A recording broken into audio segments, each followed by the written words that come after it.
And action. Hey everyone, it's Dr. Rick.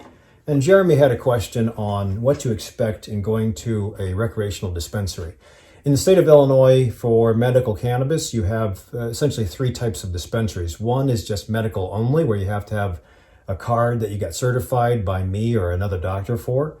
And then you have the recreational only, like Sunnyside. They just opened up in Schaumburg. They have a couple different dispensaries, but Schaumburg is recreational only. So if you have a card, you can't get your discount. So there's some benefits to having the card. But in Jeremy's case, since he's not ready to go that route, just the experience of what to get, because he hasn't been to a dispensary in Illinois, or I don't think he's been to any dispensaries, even Colorado. You have to know what to do, because otherwise you feel uncomfortable. But nowadays, most of the dispensaries have ordering online. There's probably a few you can still walk into, but with winter coming up, I'd probably expect all of them go online. And then either you pull up when you're scheduled to pick it up and somebody comes out to you, or you park, you walk in, and they only let so many people in at a time, and just to keep the lingering down and the droplet spread down. So I think it is safer, but to order, you go to sunnyside.shop. You have to actually create an account. So I already did. I bought this stuff, and so I just bought this as a prop. This is a beverage. It's listed as a beverage, and it's not even on the menu anymore. So let's just get logged in, and we got it. And then we're going to go to, so this is a pretty decent website. They have ideas about what type of product to get. Flower, hopefully you can read that. Flower, pre-rolls, vapes, concentrates, edibles, beverages, tinctures, capsules. They should have topicals too. Yeah, topicals, and then the accessories.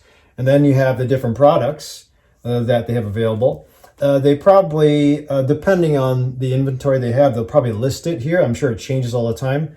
That's one of the problems I've found in some of the dispensaries. Once you find something that's really good, I haven't tried this yet, you go back and it's not there anymore. So I think it makes you a more dedicated shopper, because you have to try a new product all the time. And I'd say 75% of the time you'll probably be okay, but 25% of the time it's like, I don't like that product. You just wasted your cash. So whether that's a shopping strategy or not, I don't know, but that's a problem. It's always been a problem, especially for my folks who want mostly CBD products, because they're very limited versus the flowers. So you have a wide variety, shakes. This is a well-done website.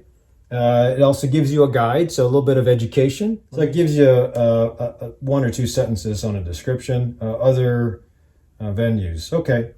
So if you go here and you're thinking, you've done your research, Jeremy, and you know what you want to get and how you're going to do that, you're going to ask me. So if we're going to use, in Jeremy's case, he can't sleep and he's pretty stressed out. So I would want to, number one, ensure that Jeremy has good sleep in these challenging times. And I think that what to use for good sleep, there's several different products, as the database shows. But in Jeremy's case, he needs something fast for sleep. And he needs something so it's out of his system in the morning. So typically that means it has to be an inhaled form. Inhaled is usually the fastest because it goes into the bloodstream straight from the lung tissue, and then from the bloodstream straight into the brain. It doesn't have to go through the liver. So you have the purest form, the fastest form, and the fastest effect. And usually the inhaled versions, whether it's flower, pre-roll, or vape, you can sometimes burn concentrates too, but I think these are the easiest things that everybody can not be freaked out with as far as use, and there's no learning curve. If you wanted to make sure it was out of your system, you have to try to experiment a little bit every night for a couple nights, and then see how you do in the morning. I would always say, just like me, if I was to try to see what this does, I wouldn't do it now because I have a lot of things to do for Saturday. I might do it Saturday night. That way I can kind of blow off Sunday morning in case this affects me in the morning. But if you're going to experiment, you should probably not vary too many things during your experiments. So if you experiment with this and you experiment with a new alcohol beverage, and then you experiment with a new type of food or fast food restaurant. You had 3 things that are variable, and if you have a side effect, you're not going to know is it from this or the other 2 things. So it worked well for getting me to sleep, and it didn't give me any side effects Sunday morning. Perfect. I might say that goes in my cannabis journal as being okay. But if it made me totally freak out tonight, if it woke me up in the middle of the night because I had to go pee, or if it made me high in the morning, I don't like that. So if I just put it down to cannabis diary is poor. So the fastest action at night would be one of these. But in Jeremy's case, the problem solving and the next step is, so how is it going to affect the immediate difficulty with sleep? How is it going to affect the morning when we don't want to sleep and we don't want to be high? And also the social factor of how is these inhaleds can be smelled. So if you have a house full of young people or teenagers, hey, listen, teenagers, through trial and error, they know the smell, whether they pass by a concert and dad says, "Ooh, somebody's smoking," and then they remember that reaction.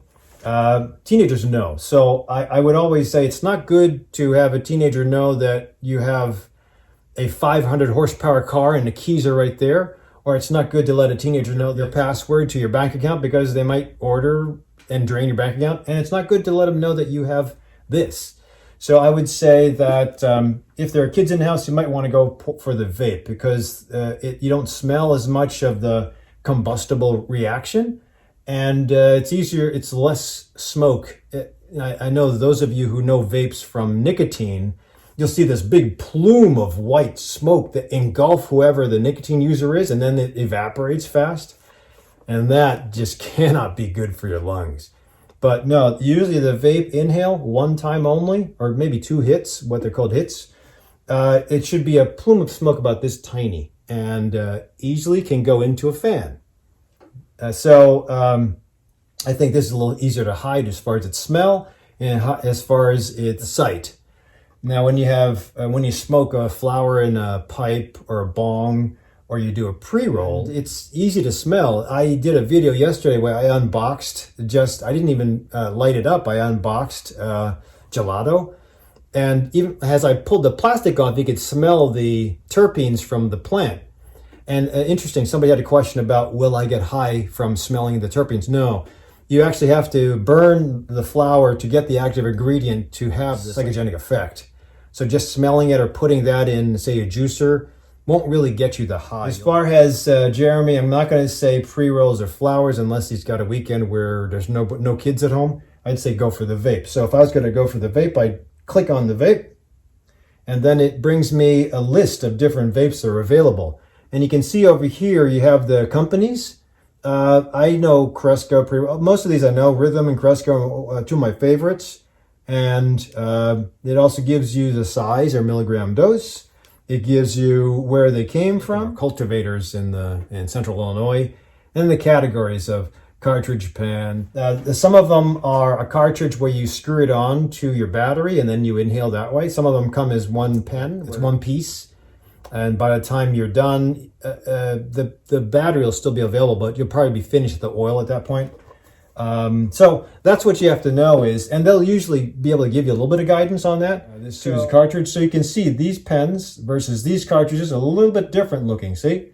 And if you wanted to experiment, now I believe that you can, when you buy the cartridge, you can also buy a battery as well. And I think it would be wise for a salesman to ask you that. I don't know the policy at Sunnyside, but in this case, what I would say is, okay, I like this one at $53. Let's just see how much. The cartridges are $67. High Supply Indica.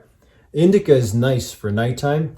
In general, indica strain plants of the cannabis family make you relaxed, and sativa dominant strain plants of the cannabis family make you more awake. If you're a beginner and you just want it for sleep and calming at night because of all the stress during the day, I'd probably go with this one.